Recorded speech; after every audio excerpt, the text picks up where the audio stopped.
Hello दोस्तों, V and B technical education में आपका स्वागत है।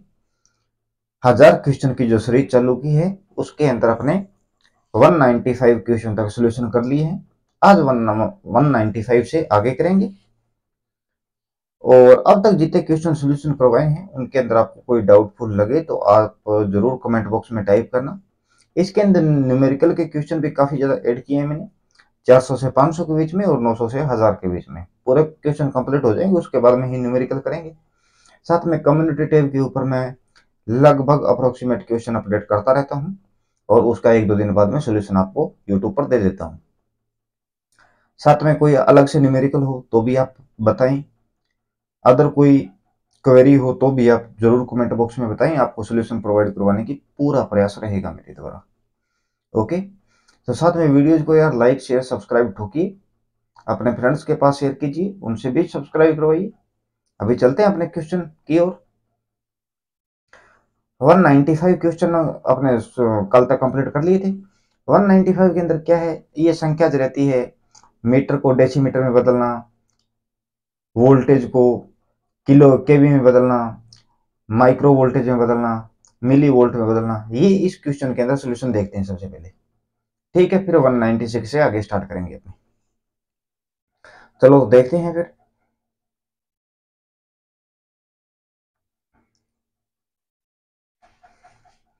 इसके अंदर है कि अपने पास कोई चीज मानो जैसे 25 वोल्टेज आ गई अपने पास। ओके, तो 25 वोल्टेज को मिली वोल्ट में कन्वर्ट करना है अपने को। 25 नॉर्मल वोल्टेज है, इसे मिली वोल्टेज में कन्वर्ट करना है। तो 25 गुणा मिली की वैल्यू रहती है 10 की पावर -3। माइनस को प्लस में कन्वर्ट करने के लिए इसके 1 अपॉन में 10 की पावर 3 लगा देते हैं, जिससे पॉजिटिव से वो यानी कि अपॉन में आएगा तो माइनस से प्लस हो जाएगा। नीचे कोई वैल्यू अपने पास कोई बटा में है, वैल्यू भाग में है, भाग में कोई वैल्यू ऊपर लेके जाएंगे तो ये माइनस से प्लस हो जाएगी, प्लस है तो माइनस हो जाएगी। ओके, इसी प्रकार रहता है। अब अपने यहाँ पर मिली की वैल्यू रहती है 10 की पावर -3। अब अपने पास मिली में कन्वर्ट करना है तो 10 की पावर 3 से मल्टीप्लाई करेंगे। 10 की पावर 3 मतलब 1 के आगे 3 जीरो लगेगी तो 1000 हो गया। तो अपने पास 25 वोल्टेज 25,000 मिली वोल्टेज में कन्वर्ट हो जाएगा। ये डायरेक्ट वोल्टेज नहीं लिखेंगे, यहाँ पर अपने मिली वोल्टेज में लिख दिए। ओके, अब मिली वोल्टेज है अपने पास, मिली वोल्टेज को कन्वर्ट करना है किलो वोल्टेज में, तो केवी की वैल्यू रहती है 10 की पावर 3। किलो के लिए लिखते हैं अपने, किलो की वैल्यू रहती है 10 की पावर 3, तो अपने यहाँ पर 10 की पावर 3 से डिवाइड कर देंगे तो अपने को डायरेक्ट वोल्टेज में मिल जाएगा। अभी अपने देखते हैं जिस प्रकार 25,000 मिली वोल्ट है, इसे डायरेक्ट वोल्टेज में कन्वर्ट करना है तो इसके लिए अपने 1000 से डिवाइड करेंगे तो यहाँ पर 25 अपने को डायरेक्ट वोल्टेज मिलेगी। इसे केवी में कन्वर्ट करना है तो क्या करेंगे, 10 की पावर 3 से डिवाइड करेंगे। ओके, क्या करेंगे, 10 की पावर 3 से डिवाइड करेंगे तो 25 अपॉन में 10 की पावर 3 यानी कि 3 जीरो। तो दो संख्या के बाद में पॉइंट आएगा और एक जो संख्या और है तो जीरो लगा के उसके आगे पॉइंट लगेगा, यानी कि 0.025 अपने पास केवी किलो वोल्टेज हो जाएगी। किलो है। अब आपको डायरेक्टली थोड़ी वैल्यू लिखा देता हूं, वो आप देखना। सबसे पहले रहता है डेसी, उसके बाद है मिली, माइक्रो, नैनो, पिको। तो डेसी के लिए लिखते हैं 10 की पावर -1। ओके, मिली के लिए लिखते हैं 10 की पावर -3। मिली से पहले अपने लिखेंगे सेंटी, तो सेंटी के लिए लिखते हैं 10 की पावर -2। माइक्रो के लिए लिखते हैं 10 की पावर -6। नैनो के लिए रहता है 10 की पावर -9 और पिको के लिए रहता है 10 की पावर -12। ओके, अब माइनस में है तो इसको प्लस में कन्वर्ट करने के लिए लिखेंगे 1 अपॉन में 10 या 10 के पावर -1। सेंटी है तो सेंटी के लिए लिखेंगे 1 अपॉन में 10 की पावर 2 या फिर 100 लिख देंगे। यहाँ पर अपने पर मिली है, मिली के लिए वैल्यू है 10 की पावर -3, तो इसे 1/1 अपने 1000 कर देंगे और इसी प्रकार बाकी संख्या अपने लिखते रहेंगे। अब आप वैल्यू लिखो।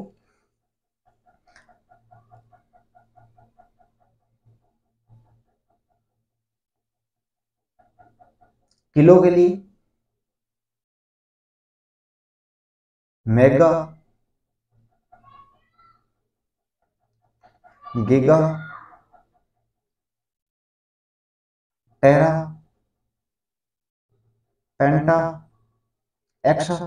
तो किलो के लिए रहता है 10 की पावर 3, मेगा के लिए 10 की पावर 6, गीगा के लिए 10 की पावर 9, टेरा के लिए 10 की पावर 12, पेंटा के लिए 10 की पावर 15 और एक्सा के लिए 10 की पावर 18। ओके, इसी प्रकार आप कन्वर्ट कर लेना। जिस प्रकार अपने पास 1000 है, ओके, 1000, इसको अपने कन्वर्ट किसके अंदर करना है? मिली के अंदर। तो 10 की पावर 3 से मल्टीप्लाई कर देंगे। मिली के अंदर है और इसे डायरेक्ट सीधी वैल्यू के अंदर कन्वर्ट करने के लिए 10 की पावर 3 से डिवाइड कर देंगे। किलो में कन्वर्ट करना है, 10 की पावर 3 से डिवाइड करेंगे। और किलो के अंदर है, वैल्यू अपने सीधी यूनिट के अंदर लिखनी है, तो 10 की पावर 3 से मल्टीप्लाई कर देंगे। ओके, इसी प्रकार रहता है। अभी अपने क्वेश्चन करते हैं 196। बाकी जैसे आएगी उसी प्रकार ये चेंज करने में थोड़ी किसी को प्रॉब्लम होती है तो वो हो गया। बाकी अपने जैसे ही क्वेश्चन आएंगे उसी प्रकार चेंज करते रहेंगे और कोई प्रकार की प्रॉब्लम नहीं होने देंगे आपको। एक डीसी मोटर के घूर्णन दिशा बदलनी है और इसलिए फील्ड वाइंडिंग के कनेक्शन बदल दिए गए हैं।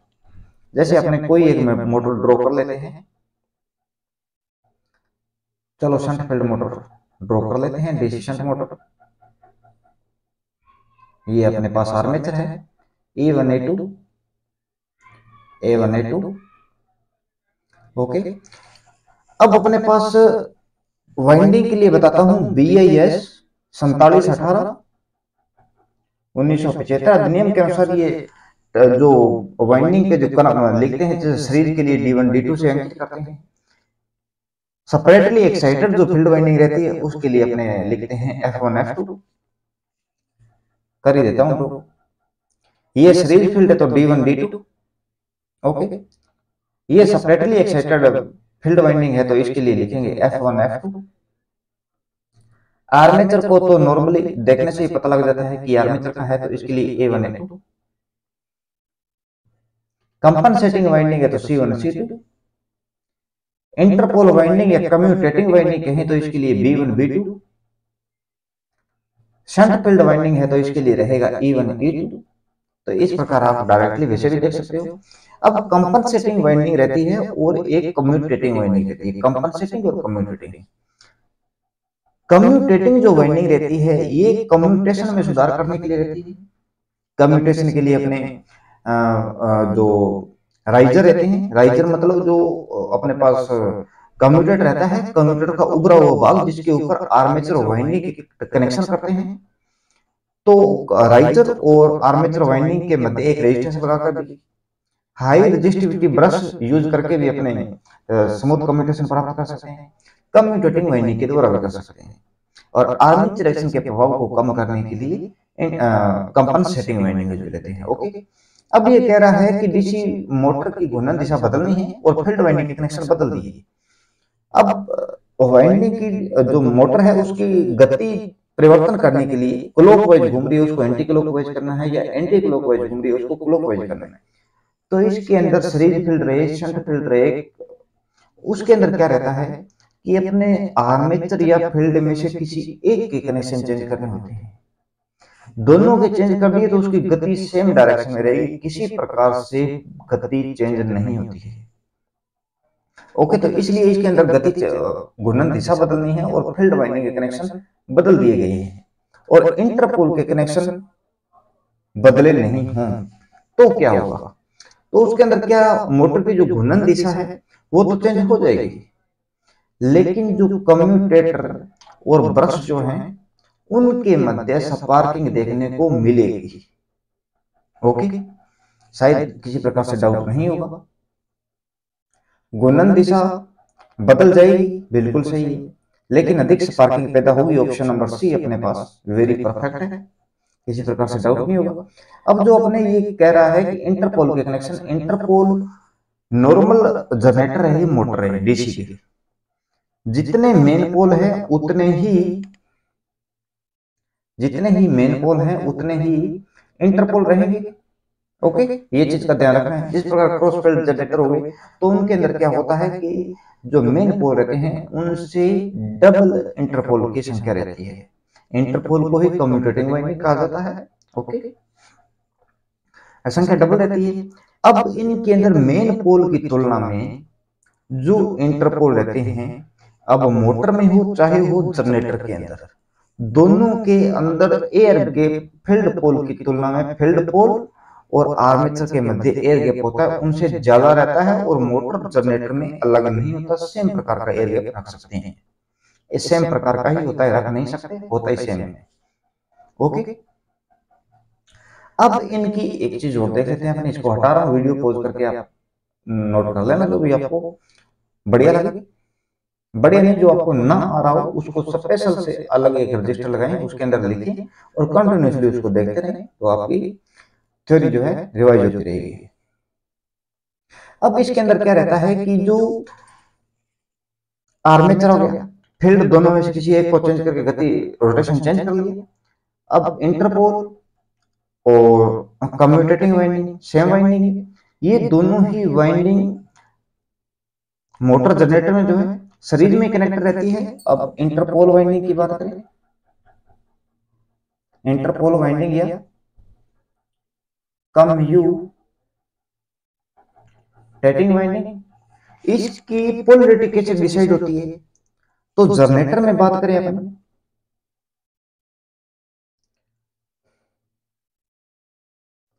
घूर्णन दिशा में सामने वाले मेन पोल के समान रहती है। ओके, जैसे इस प्रकार क्लॉकवाइज घूम रहा है अपने पास, तो क्लॉकवाइज घूमते टाइम सबसे पहले जो मेन पोल आएगा उसके समान पोलैरिटी रहती है इंटरपोल की। डीसी मोटर में घूर्णन दिशा से अपोजिट दिशा में पिछले वाले मेन पोल के समान इंटरपोल की पोलैरिटी रहती है। ये आप खास करके याद रखना। ओके, अभी क्वेश्चन का आंसर रहेगा अपने पास सी, घूर्णन दिशा चेंज होगी लेकिन इंटरपोल के कनेक्शन ना बदले, तो इसके अंदर स्पार्किंग अधिक देखने को मिलेगी, जबकि डायरेक्शन ऑफ रोटेशन चेंज हो जाएगा अपने पास। क्वेश्चन नंबर 197, सिरेमिक कैपेसिटर की थर्ड कक्षा की लेयर में उपयुक्त इंसुलेशन लेयर किसकी होती है? तो वो बेरियम टाइटेनेट की रहती है। एक फिक्स डेटा है, आपको याद रखना ही पड़ेगा, बेरियम टाइटेनेट रहता है। ओके,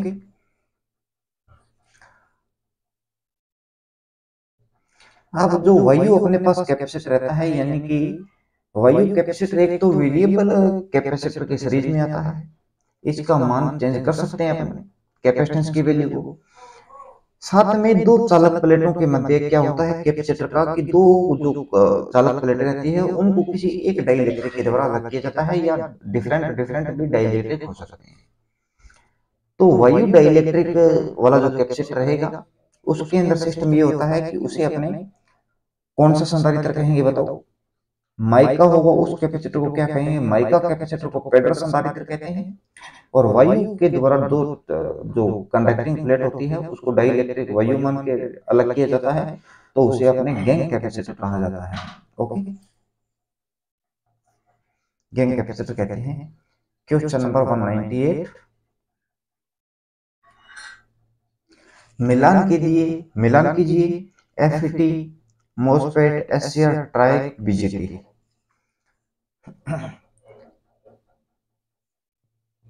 अब जो ये एफईटी और मोसफेट है ये वोल्टेज कंट्रोल्ड है, वोल्टेज कंट्रोल डिवाइस है अपने पास टोटल।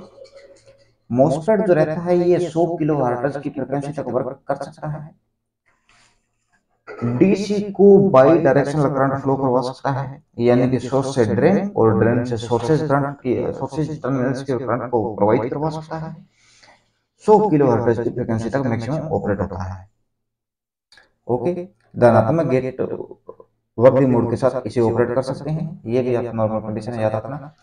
एससीआर जो रहता है ये 200 किलो हर्ट्ज की फ्रीक्वेंसी तक ऑपरेट रहता है और 100 एम्पियर मैक्सिमम धारा क्षमता के एससीआर मौजूद रहते हैं।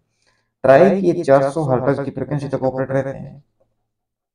बीजेटी 10 किलो हर्ट्ज की फ्रीक्वेंसी तक। ओके, तो एफईटी और जो मॉसफेट हैं ये यूनिपोलर होते हैं।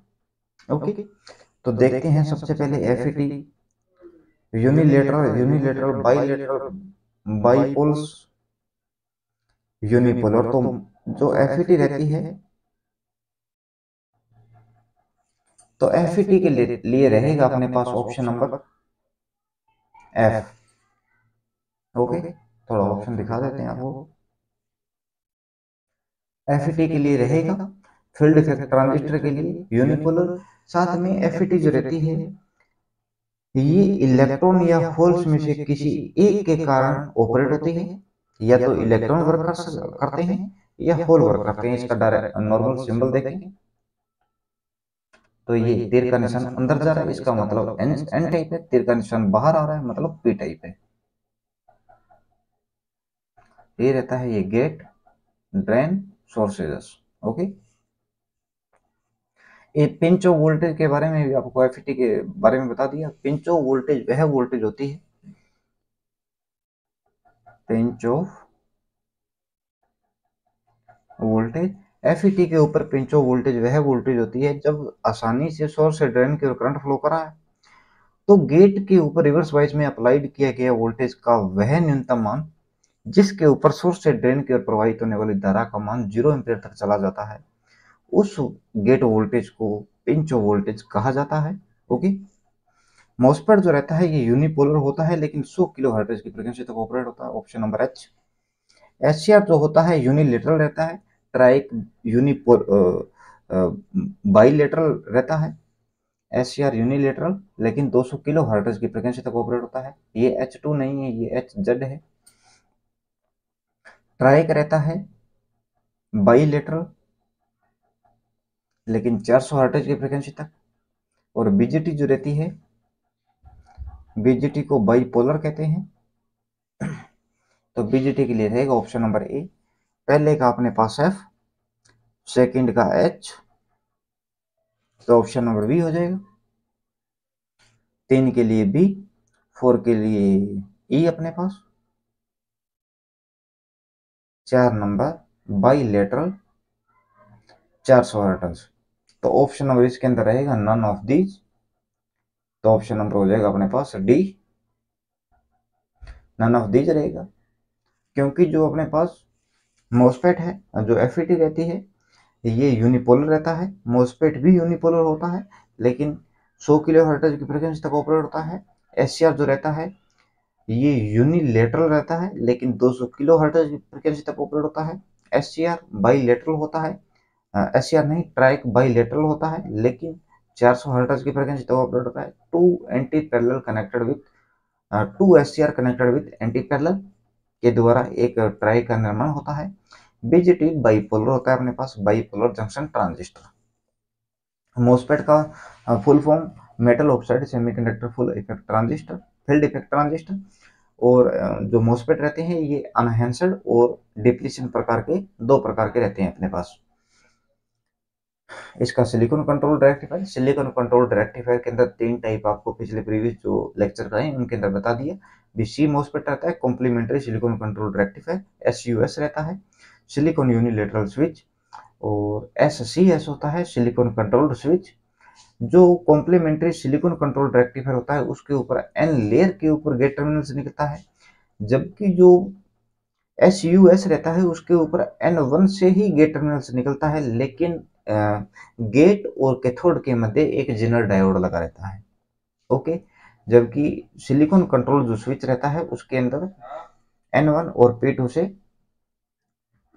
2 गेट निकलते हैं, गेट 1 और गेट 2। ओके, क्वेश्चन नंबर देखते हैं अपने 199। 132 केवी जीएसएस ग्रिड सबस्टेशन में आवश्यक भूमि की कितनी मात्रा में स्थापित करने में चाहिए। यानी कि 132 केवी का ग्रिड स्थापित करना है उसके लिए कितनी भूमि की रिक्वायरमेंट रहती है, तो आप लिखो 132 केवी के लिए, 132 केवी के लिए, 220 केवी के लिए कितनी भूमि की रिक्वायरमेंट रहती है, 400 केवी का अपने ग्रिड सब स्टेशन स्थापित करें तो कितनी भूमि चाहिए। 400 केवी का होगा तो उसके लिए 500 एकड़ भूमि की रिक्वायरमेंट चाहिए होगा। 1 सेकेंड, 50 एकड़ की भूमि चाहिए होती है। ओके, 220 के लिए 25 एकड़ की भूमि की रिक्वायरमेंट रहती है। 132 के लिए 10 एकड़ भूमि की आवश्यकता होती है। प्रेजेंट टाइम में ऐसे क्वेश्चन आ रहे हैं तो याद रखना। 765 केवी के लिए लिखते हैं, इसके लिए भूमि नहीं लिखेंगे। वोल्टेज वेरिएशन जो रहता है प्लस माइनस 1.5% वोल्टेज वेरिएशन कर सकता है, टॉलरेंस कह सकते हैं अपने। 400 केवी की लाइन रहेगी, उसके लिए tolerance plus minus 1.5% voltage variation का। 220 केवी के लिए 2% वोल्टेज वेरिएशन प्लस माइनस में, और 132 केवी के लिए 3% का वोल्टेज वेरिएशन पॉजिटिव नेगेटिव के अंदर टॉलरेंस रह सकती है। अभी अपने पास ऑप्शन रहेगा डी। देखते हैं क्वेश्चन नंबर 200। जब दो असमान धातुओं में इलेक्ट्रिकल करंट प्रवाहित किया जाता है तो एक जंक्शन पर ऊष्मा पैदा होती है, दूसरे पर अवशोषित कर ली जाती है। तो यह प्रभाव क्या होता है, जिस जंक्शन से हीट ऑब्जर्व करेंगे वो कूलिंग होता जाता है, और जिस पर हीट डिसिपेशन होता है या हीट का उत्सर्जन करता है उसके ऊपर हीट सिंक लगाकर हीट को फैलाया जाता है, या जंक्शन तापमान को नियंत्रण किया जाता है। तो उसके अंदर क्या ये प्रभाव होता है, पेल्टियर प्रभाव। पेल्टियर प्रभाव जो रहता है ये बड़े जो कंप्यूटर्स रहते हैं उनके ऊपर, माइक्रो प्रोसेसर के ऊपर यूजली ली जाती है। पेल्टियर जो अपने पास एक रहता है, एक जिसकी एक साइड के ऊपर हाई करंट फ्लो प्रवाहित करवाने पर या रेटेड करंट फ्लो प्रवाहित करवाते हैं, तो उस कंडीशन के ऊपर एक जो रहता है जंक्शन वो ज़्यादा हीट होता है और दूसरा कूलिंग करता रहता है। कूलिंग का मतलब ये नहीं, एक साइड की हीट रहती है और दूसरी साइड ट्रांसफर की जाती है। ओके, क्वेश्चन नंबर देखते हैं अपने। ये इसकी आंसर शीट है। थोड़े टाइम में वेबसाइट बनवा रहे हैं जिसके अंदर आपको ये सारे क्वेश्चन डाउनलोड कर पाएंगे। आपको जस्ट उसका लिंक प्रोवाइड करवाएंगे लेकिन कुछ टाइम बाद में। अभी देखते हैं 301 नंबर क्वेश्चन। 400 केवी की ट्रांसमिशन लाइन में फेज टू फेज के मध्य डिस्टेंस न्यूनतम कितनी होनी चाहिए। तो 400 केवी की ट्रांसमिशन लाइन है तो फेज टू फेज के मध्य कितनी होनी चाहिए, तो आप टोटल के लिए लिखो 132 केवी के लिए, 220 केवी के लिए, और 400 केवी के लिए, 760 और 800 केवी लाइन के लिए कितनी भूमि की रिक्वायरमेंट रहती है। तो अपने पास फेज टू फेज की बात करें तो इसके लिए 4200 mm अपने पास चाहिए होते हैं, लेकिन ग्राउंड फेज टू ग्राउंड की बात करें, फेज टू ग्राउंड, तो उसके लिए 132 केवी की लाइन है तो अपने पास 6.4 मीटर्स की डिस्टेंस रहनी चाहिए। कंडक्टर का जो स्पान रहता है, जो सेग रहता है, जहां पर अधिकतम सेग रहता है उस स्थान से लेकर ग्राउंड के बीच में कितनी यानी कि मिनिमम भूमि जो डिस्टेंस होती है वो रिक्वायर्ड रहती है, तो वो 6.4 रहती है। 220 केवी है तो इसके लिए अपने पास 7.0 मीटर्स लेंथ चाहिए होती है, जगह चाहिए, स्पेस चाहिए। 400 केवी के लिए 8.84 मीटर्स होना चाहिए। कंडक्टर का लोवेस्ट पॉइंट और ग्राउंड के बीच में कितनी जगह स्पेस रहना चाहिए, तो 8.84। और 800 केवी की लाइन है 800 तो उसके लिए 12.4 मीटर्स की डिस्टेंस। कंडक्टर का लोवेस्ट पॉइंट, जैसे ये अपने पास दो पोल हैं, यहाँ पर ये कंडक्टर से जुड़ रहा है, 1 सेकेंड, ऐसे झूल रहा है और ये अपने पास ग्राउंड है, तो यहाँ से लेकर इस पॉइंट के बीच में अपने को कितनी भूमि चाहिए होती है, तो ये आपको जस्ट बता दिए, नोट करना, फिक्स डाटा है, कभी भी आ सकता है एग्जाम में। Question number 202। 220 केवी की लाइन में फेज टू अर्थ के मध्य न्यूनतम दूरी कितनी है, तो जस्ट अभी आपने याद कर लिया होगा। आप इस क्वेश्चन का आंसर बताएं मेरे को। तो 6.1 रहती है, ये 132 केवी लाइन के लिए 6.1 नहीं 6.4 मानते हैं। और 7.0 जो है ये 220 केवी के लिए लाइन के लिए रहता है। 8.84 ये 400 केवी लाइन के लिए, और 800 केवी की जो लाइन रहती है इसके लिए अपने पास 12.4 मीटर्स का कंडक्टर का लोएस्ट पॉइंट और ग्राउंड के मध्य डिस्टेंस। ओके, याद रखना ऑप्शन नंबर रहेगा सी अपने पास। क्वेश्चन नंबर 203, 50 वोल्टेज औसत मान वाली वोल्टेज होने पर साइन वेव का पीक टू पीक वैल्यू ज्ञात करो। 50 क्या वोल्टेज है अपने पास, 50 औसत मान है, वी एवरेज वैल्यू है अपने पास। ओके, तो सभी आपको पहले मान बता देता हूं मैं साइन वैल्यू के लिए, सेक्वायर के लिए, साटूथ के लिए और हाफ वेव के लिए, या हाफ वेव रेक्टिफाइड के लिए कहते हैं इसको। तो सबसे पहले मान लिखो आरएमएस मान, तो साइन वेव के लिए आरएमएस रहता है 0.707, औसत मान 0.637, फार्म फैक्टर 1.11। तो फार्म फैक्टर आरएमएस और औसत मान का अनुपात रहता है, और पीक फैक्टर होता है 1.414। ओके, सेक्वायर के लिए आरएमएस एक, एवरेज एक, फार्म फैक्टर एक, और पीक फैक्टर भी एक रहता है। शॉर्ट वेव के लिए 0.577 आरएमएस, 0.501 एवरेज और 1.15 अपने पास रहता है फार्म फैक्टर, और 1.732 या अंडर रूट 3 भी कहें तो ये पीक फैक्टर रहता है अपने पास। हाफ वेव के लिए 0.5 ये आरएमएस, 0.318 ये अपने पास औसत, और 1.57 फार्म फैक्टर, और 1.2 जो अपने पास रहती है वैल्यू ये पिक फैक्टर रहता है हाफ वेव के लिए। ओके, साइन वेव के लिए आरएमएस 0.707, औसत 0.637, फार्म फैक्टर 1.11 और पिक फैक्टर 1.414। साइन वेव के लिए RMS, average, form factor, peak value सब एक यूनिटी रहती है। शॉर्ट वेव फॉर्म के लिए आरएमएस वैल्यू 0.577, औसत मान 0.501 और फार्म फैक्टर 1.15 और पीक फैक्टर 1.732। और हाफ वेव या हाफ वेव रेक्टिफाइड वेव कहें तो इसके लिए आरएमएस 0.5, औसत मान 0.318 और फार्म फैक्टर 1.57 और पीक फैक्टर रहता है 2। तो अभी इसकी वैल्यू को ज्ञात करते हैं अपने। ओके, तो 50 जो मान है ये औसत मान है, वी एवरेज है।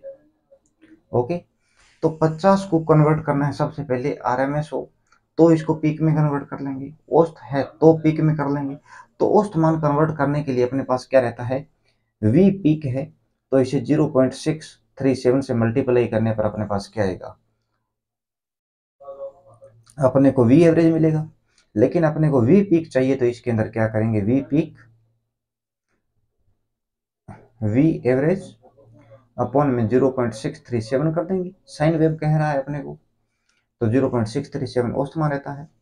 अगर अपने पास वी आर एम एस दे रखा है तो कैसे ज्ञात करेंगे V R M S, V peak गुणा 0.707, या इसके लिए क्या कर सकते हैं अपने, वी पीक अपॉन में 1.414 करेंगे। ओके, दोनों कंडीशन के अंदर वी आर एम एस मिल जाएगा। तो अभी अपने 50 है, 50 के अंदर 0.637 से डिवाइड करेंगे तो अपने को पीक वैल्यू मिलेगी। पीक से पीक ज्ञात करनी है, मतलब ये अपने पास साइन वेव है, ये यहाँ तक, यहाँ से यहाँ तक मेजरमेंट करेंगे तो ये वी पीक रहता है, और यहाँ से लेकर यहाँ तक इन दोनों के बीच में मेजरमेंट करते हैं तो पॉजिटिव और नेगेटिव मिलकर पीक टू पीक हो जाता है अपने पास। ओके, तो करते हैं चेकिंग जस्ट अभी। 50 अपॉन में 0.637 से डिवाइड करो, 50 गुणा 0.637 तो 31.85 अपने को पीक वैल्यू मिली, 31.85, 31.85 ये अपने पास वी पीक है। Okay, peak to peak convert करने के लिए 2 से मल्टीप्लाई करेंगे तो इज इक्वल्स टू गुणा 2 तो 63.7।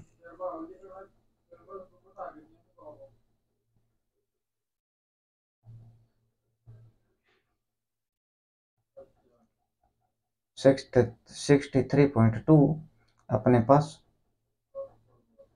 वोल्टेज पीक टू पीक मिलेगा, वीपीपी। तो इसके अंदर अपने पास ऐसा कोई ऑप्शन नहीं है 50 वोल्टेज औसत मान वाले वोल्टेज होने पर साइन वेव का पीक टू पीक वैल्यू ज्ञात करो।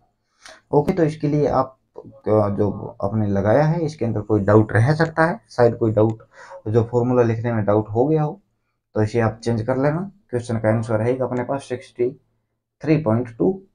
अभी अपने पास जैसे मानो भी वी आर एम एस जो है अपने को 50 वोल्टेज दे रखा है, इसको कन्वर्ट करना है पीक टू पीक, और वो भी साइन वेव कौन सी है, तो वो साइन वेव है अपने पास।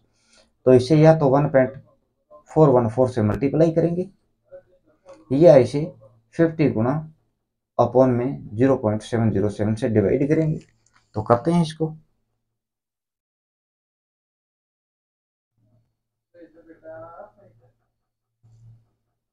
अरे उसके अंदर यार आपने गलत कर दिया, क्या होता है कि 1 सेकंड से लिखते हैं। तो ये अपने पास V एवरेज है, एवरेज वोल्टेज है, तो इसे 0.637 से लिखा सही था, लेकिन मोबाइल में कैलकुलेशन करते टाइम प्रॉब्लम करती। तो इसके अंदर 0.637 से डिवाइड करेंगे तो अपने को मिलेगा 78.49।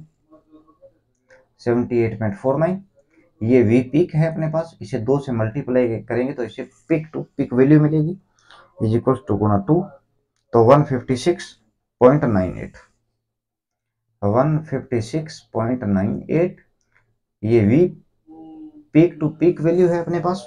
ओके, अगर 50 वोल्टेज अपने को आरएमएस दे रखी है, वी आरएमएस 50 वोल्टेज है, तो इसे 1.414 से मल्टीप्लाई करके पीक वैल्यू ज्ञात कर सकते हैं, और पीक टू पीक करने के लिए 2 से मल्टीप्लाई और करेंगे।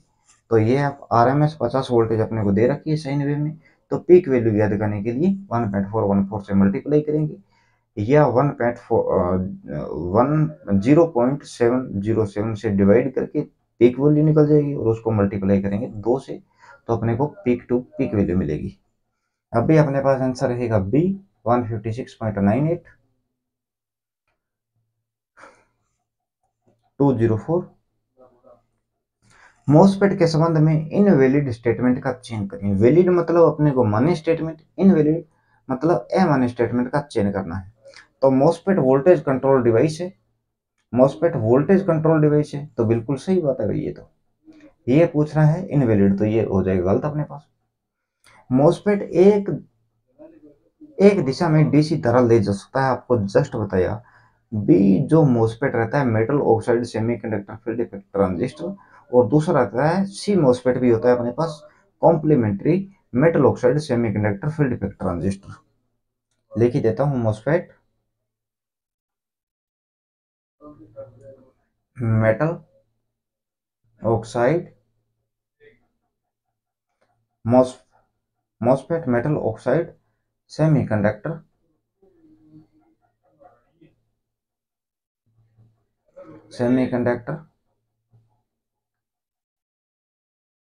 Field effect transistor. C MOSFET रहता है वो complementary silicon control metal complementary metal oxide semiconductor field effect transistor रहता है। और मॉसफेट का निर्माण किया था जोवेन कहेंग, मोहम्मद इटावा और जोवेन कहेंग के द्वारा मॉसफेट का निर्माण किया गया था। तो ये डीसी करंट जो रहता है ये बाई डायरेक्शनल फ्लो करवा सकता है, तो इसके लिए ये भी अपने पास स्टेटमेंट गलत है, तो ये ऑप्शन के हिसाब से सही रहेगा। MOSFET by directional current flow कर सकता है, तो बिल्कुल सही बात है, लेकिन क्वेश्चन के हिसाब से ये गलत है अपने पास। मॉसफेट यूनिपोलर डिवाइस है, तो बिल्कुल सही है, लेकिन ऑप्शन के हिसाब से अपने पास गलत है, तो ऑप्शन नंबर रहेगा बी, ऑप्शन रहेगा सी। 2 नंबर स्टेटमेंट अपने पास इनवैलिड है, न कि वैलिड है। वैलिड 1/3 4 है, लेकिन इनवैलिड के अंदर अपने पास स्टेटमेंट 2 है। क्वेश्चन नंबर देखते हैं 205। आरएलसी पैरेलल रेजोनेंस परिपथ के संबंध में गलत नहीं है। गलत नहीं का मतलब सही कौन सा है, तो वो देखना है अपने को। अनुनादी आवृत्ति से कम आवृत्ति पर परिपथ का व्यवहार कैपेसिटिव रहता है, रेजोनेंट फ्रीक्वेंसी से कम फ्रीक्वेंसी पर बात कर रहा है। आरएलसी सीरीज के लिए रहती है condition XL is equal to XC. Parallel के लिए देखते हैं XL is equal to I L is equal to I C. इसके लिए वोल्टेज अपॉन में XL is equal to voltage upon में एक्स सी। ओके, तो आवृत्ति से कम आवृत्ति रहेगी, तो एक्सएल के लिए क्या रहता है, 2πFL। XC के लिए फॉर्मूला रहता है 1/2πFC। तो यहाँ पर फ्रिक्वेंसी की मान कम तो एक्सएल का मान कम, एक्सएल का मान कम तो धारा का मान अधिक प्रवाहित होगा, धारा का मान अधिक तो इंडक्टिव सर्किट और लैगिंग पावर फैक्टर रहेगा। तो ऑप्शन नंबर ए जो है अपने पास ये स्टेटमेंट गलत हो गया। यानी कि अब कैपेसिटिव किस टाइम रहेगा, जिस टाइम फ्रिक्वेंसी रेजोनेंस से ज्यादा होगी। रेजोनेंस से ज्यादा फ्रिक्वेंसी होगी तो कैपेसिटिव रिएक्टेंस कम होगा, कैपेसिटिव रिएक्टेंस कम तो धारा अधिक, इसीलिए कैपेसिटिव सर्किट और लीडिंग पावर फैक्टर होगा। तो ऑप्शन नंबर ए गलत हो गया अपने पास स्टेटमेंट। अनुनादी पर धारा कम और एडमिटेंस कम होता है। अनुनाद पर धारा ये तो नॉर्मल सी बात है, गयात्मक जो इम्पीडेंस रहता है L/CR रहता है अपने पास, और ये होता है मैक्सिमम पैरेलल रेजोनेंस में। तो ये मैक्सिमम हो गया तो अपने पास धारा मिनिमम रहेगी, वोल्टेज अपॉन में इम्पीडेंस करेंगे, या अपने इसके लिए इसी के लिए लिखें V/L/CR। तो इसे VCR लिखेंगे अपॉन में L। तो ये जो रहता है अपने पास, अगर इम्पीडेंस मैक्सिमम तो धारा मिनिमम होगी, धारा कम है तो ये स्टेट यहाँ तक सही है, लेकिन इम्पीडेंस मैक्सिमम तो एडमिटेंस मिनिमम, तो स्टेटमेंट बिल्कुल सही हो गया, ऑप्शन नंबर बी बिल्कुल राइट। इम्पीडेंस का व्युत्क्रम रहता है एडमिटेंस, सस्पेंटेंस का रहता है रिएक्टेंस, कंडक्टेंस का रहता है इनवर्सली प्रोपोर्शनल रेजिस्टेंस। ओके, इसे रिजेक्टेड और एक्सेप्टर सर्किट भी कहा जाता है। क्या होता है कि जो RLC सीरीज रेजोनेंस होता है उसे एक्सेप्टर सर्किट कहा जाता है, RLC पैरेलल रेजोनेंस को रिजेक्टर सर्किट कहती है। RLC सीरीज सर्किट है तो ये वोल्टेज एम्पलीफिकेशन सर्किट कह सकते हैं, RLC पैरेलल रेजोनेंस सर्किट है तो इसे करंट एम्पलीफिकेशन सर्किट कह सकते हैं। तो ये थर्ड ऑप्शन अपने पास गलत हो जाएगा, ये एक्सेप्टर और रिजेक्टर दोनों नहीं कहती। पैरेलल जो रेजोनेंस सीरीज रेजोनेंस रहता है acceptor, parallel resonance ejector circuit है। एक्सएल का मान एक्सी से ज्यादा होने पर कैपेसिटिव कहलाएगा, तो एक्सएल का मान कम, एक्सी का मान कम है, इस कंडीशन में एक्सी का मान कम तो धारा अधिक होगी और कैपेसिटिव सर्किट होगा, लीडिंग पावर फैक्टर आएगा। ऑप्शन नंबर अपने पास सही हो रहा है सेकंड और फोर्थ। तो ये पूछ रहा है गलत नहीं मतलब राइट पूछ रहा है स्टेटमेंट, तो डी ऑप्शन रहेगा अपने पास। 2 नंबर स्टेटमेंट और 4 नंबर स्टेटमेंट दोनों ही करेक्ट है, नोट रॉन्ग स्टेटमेंट है अपने पास दोनों ही। क्वेश्चन का आपको आंसर मिल गया होगा, ऑप्शन नंबर रहेगा डी अपने पास। देखते हैं question number 206। Hydro power plant में सेल्डम पंप दक्षता डैम का सेफ्टी वाल्व क्रमशः किसे कहा जाता है। तो सेल्डम जो पंप रहता है इसकी एफिशिएंसी फिक्स रहती है, मानते हैं अपने 65% तक मानते हैं, और डैम का सेफ्टी वाल्व कहा जाता है स्पिलवे को।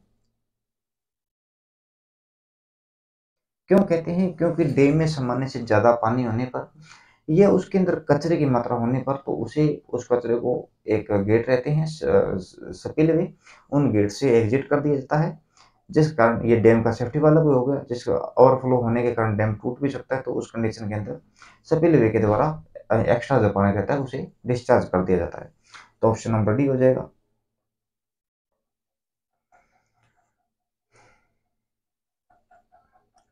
और जो टरबाइन की कार्यशील क्षमता को बढ़ाता है तो वो अपने पास ड्राफ्टिंग ट्यूब रहती है। ड्राफ्टिंग ट्यूब ज्यादा कुछ नहीं, टरबाइन से पानी निकलने के बाद में ट्यूब का आकार नीचे से गहरा होता है, जिसके कारण पानी जल्दी से एग्जिट होगा, तो टरबाइन की कार्यशील क्षमता बढ़ती है उस कंडीशन में। हाइड्रो पावर प्लांट जो कन्वेंशनल पावर प्लांट है, पारंपरिक ऊर्जा संयंत्र जो रहते हैं उनके अंदर सबसे ज्यादा एफिशिएंसी की बात करें तो वो सबसे ज्यादा हाइड्रो की रहती है। हाइड्रो की अपने पास होती, हाइड्रो जो प्लांट रहते हैं और थर्मल रहते हैं, हाइड्रो की रहती है 85% तक, थर्मल की होती है 20 से लेकर 29% तक। और बात करें न्यूक्लियर पावर प्लांट की तो इनकी 42 से लेकर 48% तक रहती है। डीजल पावर प्लांट की बात करें तो डीजल पावर प्लांट की एफिशिएंसी रहती है 35 से लेकर 42% तक। सोलर की बात करें, सोलर ये नॉन कन्वेंशनल में आते हैं, लेकिन सोलर की 80 से लेकर 23% तक रहती है एफिशिएंसी। ओके, और कौन सा प्लांट रह गया बाकी आगे देख लेंगे। तो क्वेश्चन नंबर 207, ब्रेजिंग में प्रयुक्त स्पेल्टर व स्पेल्टर का तापमान मिलान कीजिए। अब तांबा और चांदी का जो स्पेल्टर रहता है इसका टेम्परेचर होता है 600 से लेकर 850 तक। ओके। और तांबा और जिंक का होगा तो उसके अंदर 650 से लेकर 950 तक टेम्परेचर रहता है इन दोनों का। तांबा चांदी के लिए 600 850, तांबा जिंक के लिए 650 से लेकर 950। Option number A and third रहेगा पहला, और तीसरा ऑप्शन नंबर बी टेम्परेचर का मिलान करना है। तो ये स्पेल्टर अपने पास दो प्रकार के होते हैं, तांबा चांदी का और तांबा और जिंक का। तांबा चांदी का 600 850, तांबा जिंक की बात करें 650 से 950 डिग्री मेल्टिंग पॉइंट रहता है इनका। Question number 208,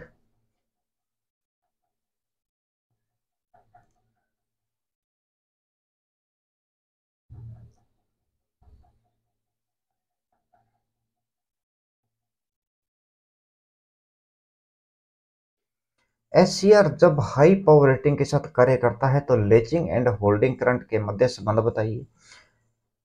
holding current transistor silicon control rectifier के अंदर वह करंट होता है जिससे ज्यादा एनोड टू कैथोड करंट होने पर होल्डिंग करंट में एससीआर का होल्डिंग करंट वह करंट होता है जिससे नीचे एनोड टू कैथोड करंट होने पर जो एससीआर टर्मिनल्स फॉरवर्ड कंडीशन में होने पर भी या फॉरवर्ड बायस में होने पर भी एससीआर जो रहता है फॉरवर्ड ब्लॉकिंग स्टेट में रहता है। होल्डिंग करंट से एनोड टू कैथोड करंट कम होने पर यह फॉरवर्ड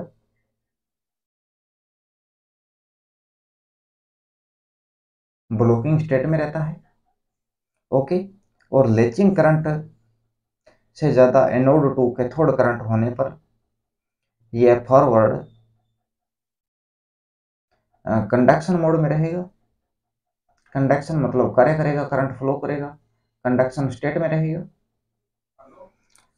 और जब ये high rating low power rating के साथ कार्य करते हैं, low power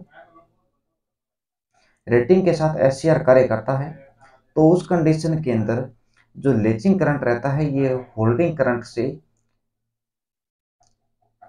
1 second,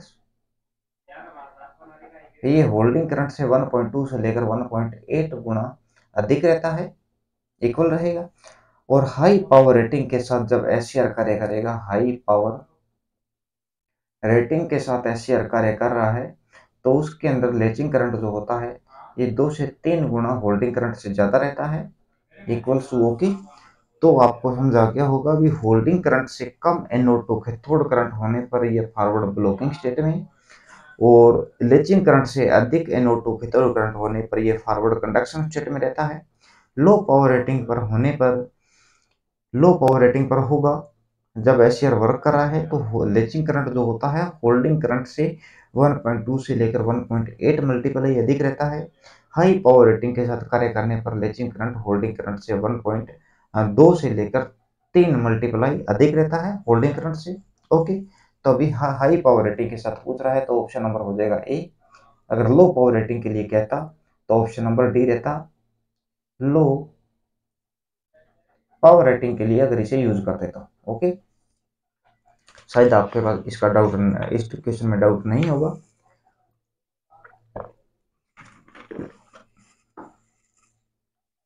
question number 209, 11 केवी की डिस्ट्रीब्यूशन लाइन कितनी दूरी के लिए काम में ली जाती है। तो 11 केवी की जो लाइन रहती है ये अपने पास नॉर्मली 20 से 25 किलोमीटर के लिए यूज में रहते हैं। 66 केवी की जो लाइन रहती है ये मिनिमम जो रहती है 60 किलोमीटर के लिए यूज में ली जाती है। ओके। तो ऑप्शन नंबर बी हो जाएगा। 11 केवी की लाइन 20 से 25 किलोमीटर के लिए यूज में ली जाती है। जो 6 केवी की लाइन रहती है ये मिनिमम 60 किलोमीटर और मैक्सिमम 120 किलोमीटर के लिए यूज में ली जाती है। और 66 केवी से ज़्यादा केवी के जो सब स्टेशन रहते हैं, सब स्टेशन ये आउटडोर सब स्टेशन स्थापित किए जाते हैं, शहर से बाहर रहते हैं, आउटडोर सब स्टेशन रहते हैं। ओके। क्वेश्चन नंबर 210, 210 नंबर question, hall effect tong tester किस सप्लाई पर कार्य करता है? तो आपको डायरेक्टली पूछ ले भी whole effect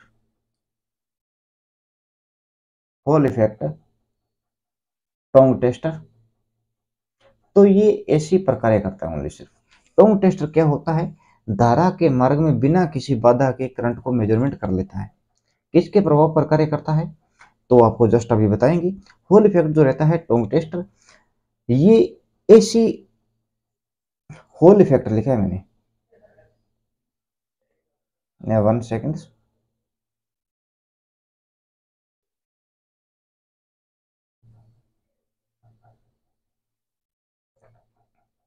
only Tong tester होगा, ये ओनली एसी करंट को मेजरमेंट करता है। ओके। होल इफेक्ट जो टोंग टेस्ट रहता है, ये एसी एंड डीसी दोनों पर वर्क करता है। यह चीज खास करके याद रखना, क्वेश्चन आता है एग्जाम्स के अंदर ऐसा। टोंग टेस्ट होगा एसी के अंदर वर्क करेगा, होल इफेक्ट टोंग टेस्ट होगा एसी एंड डीसी दोनों के ऊपर वर्क करेगा। ओके। जो ये टोंग टेस्ट रहता है, ये इसका जबड़ा खुलता है, जब इसको दबाते हैं तो जबड़ा खुल जाएगा, वापिस इसको वायर के अंदर डाल के लगा देते हैं। अब तार में वायर के अंदर करंट फ्लो कर रहा है तो अल्टरनेटिव मैग्नेटिक फील्ड जरूर होगा। मैग्नेटिक फील्ड जो कोर का वर्क करता है, जो जबड़ा खुलता है उसका, तो वो म्यूचुअल इंडक्शन जो है उस, यानी कि जो कोर रहती है उसके अंदर फ्लो करेगा, उसके अंदर आगे सेकेंडरी कॉइल रहेगी, यानी कि म्यूचुअल इंडक्शन के सिद्धांत पर कार्य करता है ये। तो अभी अपने पास आंसर नंबर हो जाएगा। होल इफेक्ट टोंग टेस्ट है तो एसी एंड डीसी दोनों पर वर्क करेगा। ओनली टोंग टेस्ट होता तो ओनली सिर्फ एसी पर वर्क करता। तो ओके दोस्तों, आज के दिन में आपने क्वेश्चन कर ली है 210 210 क्वेश्चन तक। कोई भी डाउटफुल लगे तो आप कमेंट बॉक्स में टाइप करो, आपको सोल्यूशन प्रोवाइड करवाने का पूरा प्रयास रहेगा। एंड साथ में वीडियोज को लाइक शेयर सब्सक्राइब करें, अपने फ्रेंड्स तक भी शेयर कीजिए। ओके दोस्तों, मिलते हैं नेक्स्ट लेक्चर में, तब तक के लिए टेक केयर।